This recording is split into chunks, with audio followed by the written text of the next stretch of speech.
नहीं साहब, जिस तरह से आपने पिछली बार भी प्रेस कॉन्फ्रेंस बुलाई थी जिसमें आपने जो बंद क्लोज्ड टूरिस्ट स्पॉट्स कुछ है उसके असरात अभी भी क्या चल रहे हैं, और नंबर एक नंबर दो उसके बाद जो एपिसोड्स की बात अभी आपने की तो उससे कितना डिक्लाइन यहाँ पर टूरिज्म में भी देखा जा रहा है और कितना नुकसान आपका हो रहा है?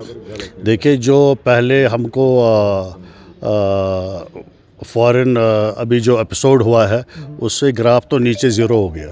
हमने कोशिश की थी पहले, हमारे जो मेंबर्स बाहर गए थे आफ्टर पहलगाम अटैक, तो उन्होंने फॉरेन ग्रुप्स यहाँ पे लाए, पर अनफॉर्चुनेटली वो उनको दिखा नहीं पाए वो डेस्टिनेशन जहाँ पर वो जाने थे।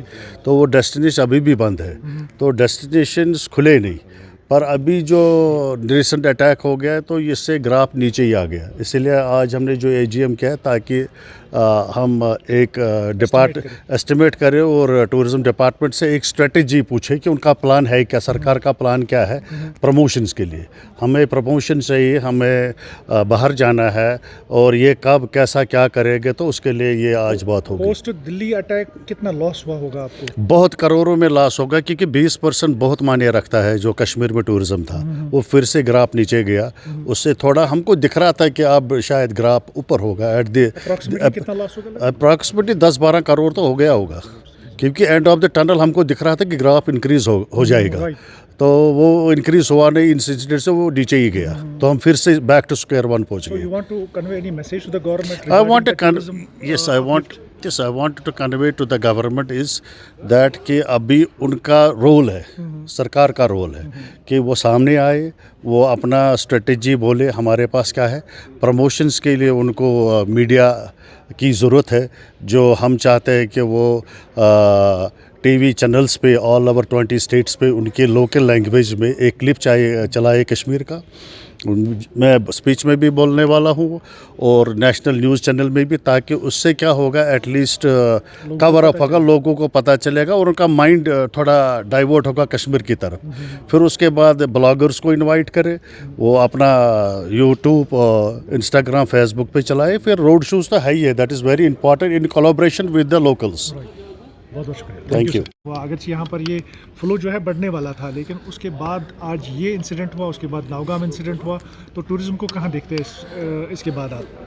सबसे पहले मैं ये बताऊंगा, ये कश्मीर के लिए एक बदकिस्मती है हमारे लिए, क्योंकि सबसे पहले जो दिल्ली में जो अटैक हुआ उससे पहले कुछ इम्प्रूवमेंट हुई थी कश्मीर में। थोड़ा सा टूरिज़म पिकअप हो रहा था और अच्छे से आने लग गया था, तो हमें लग रहा था कि हम लोग ट्रैक पे आ रहे हैं। तो शायद वही पिछले जो हमने 4 साल जो देखा था टूरिज़म जो पीक पे था, वही शायद हम देखने को मिलेगा।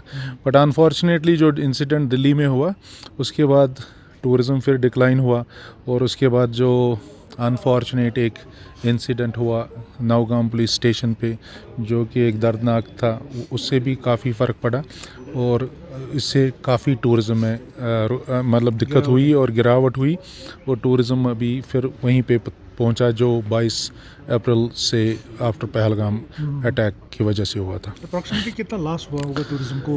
देखिए, इसमें लॉस का तो कोई रिकॉर्ड ही नहीं है। अगर लॉस में देखें तो यहाँ तो करोड़ों अरबों रुपया लोगों का टूरिज़म से भी डिपेंड होता है, तो उसमें लॉस की तो कोई लिमिट नहीं है जो कितना हुआ क्या हुआ। और मगर लॉस तो हुआ है पूरे कश्मीर में, पूरे मतलब जो भी टूरिज़म ट्रेड से वाबस्ता लोग हैं, होटलियर हैं, हाउस बोट वाले हैं, टैक्सी वाले हैं, जो भी हैं, ऑल सेक्टर्स हैं, सब को इफ़ेक्ट हुआ है। अब हमें उम्मीद अब जो थी अब वो भी कम लग रही है। विंटर्स कॉर्नर पर है, तो आपको उम्मीद है कि इसमें बढ़ सकता है? विंटर्स अगर स्नोफॉल हो जाए तो उसके बाद उम्मीद है कि थोड़ा बहुत टूरिस्ट स्नो देखने के लिए आते हैं गुलमर्ग, पहलगाम, टूरिज़म शायद बूस्ट होगा। उम्मीद पे हम कायम हैं। बहुत बहुत शुक्रिया। है और उसमें कितना नुकसान टूरिज्म सेक्टर को उठाना पड़ा होगा? देखिए, अभी 22 अप्रैल के बाद तो पूरा टूरिज़्म पटरी पे लौटा भी नहीं था। जो ग्राफ ज़ीरो पे आया था तो थोड़ा प्लस में वो चेंज हुआ था।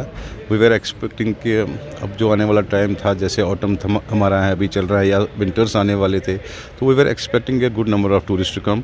मगर बदकिस्मती है, इसको हम बदकिस्मती ही कहेंगे, जो दिल्ली का हादसा हुआ तो फिर से लोगों ने मतलब यहाँ आने से मतलब कतरा रहे हैं, डर रहे हैं। एक लोगों में वही डर है, कॉन्फिडेंस नहीं मिल रही है उनको। तो डेफिनेटली जो दिल्ली का वाक़ा हुआ उसने कश्मीर टूरिज़्म को फिर से वापस ज़ीरो पे लाया। कितना अप्रॉक्सीमेटली नुकसान हुआ होगा पोस्ट दिल्ली ब्लास्ट?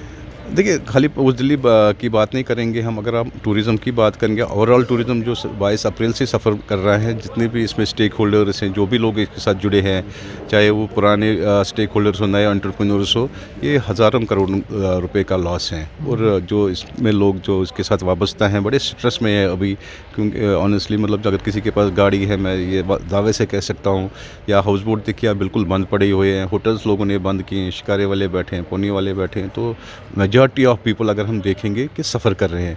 अब हम कहते हैं कि नो डाउट कि हॉर्टिकल्चर का पैसा या जो हमारा जीडीपी में उसका रोल ज़्यादा है। अगर हम टूरिज़्म का एक सर्वे नए से करेंगे, मेरे को लगता है टूरिज़्म का भी ग्राफ जीडीपी में बहुत ऊपर गया होगा, क्योंकि ये पैसा बिल्कुल सर्कल होता है और हर एक के पास पहुंचता है डायरेक्टली इनडायरेक्टली। तो लॉसेज जो अभी ये रेकरिंग लॉसेज हैं, अभी तो हम कुछ नहीं कह पाएंगे कि जब तक पटरी पे टूरिज़्म वापस न लौटे कि कितना लॉस है।